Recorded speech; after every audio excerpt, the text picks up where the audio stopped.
O'zbek shou-biznes olamida o'ziga xos o'rin tutgan Durdona Qurbonova haqida muhim xabar tarqaldi. Assalomu alaykum hurmatli tomoshabin, kanalimizga xush kelibsiz. Aktrisa Durdona Qurbonova san'atdan ko'ngli qolib ketganini aytdi. Aktrisa Durdona Qurbonova kun kelib shou-biznesni tark etishi va tadbirkorlikka qo'l urmoqchi ekanligi haqida gapirdi. Bunga aktrisaning san'atdan ko'ngli qolib ketgani sabab bo'lgan. San'atdan, bu yerdagi odamlardan, san'at sohasida ishlayotganlardan ko'nglim qolib ketgan.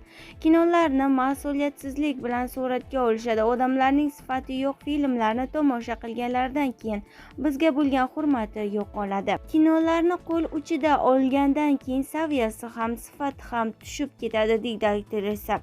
Ijodkor yoshi o'tib, bilim olgani sayin shou-biznes unga hech narsa bera olmasligini tushunib borayotganini alohida ta'kidlagan. Bu sohada erishadiganimga erishib bo'ldim. Bundan baland cho'qqisi menimcha yo'q. Endi boshqa sohalarda faoliyat olib boraman, deydi aktrisa. Biz bilan qoling va kanalimizda yangiliklarni kuzatib boring.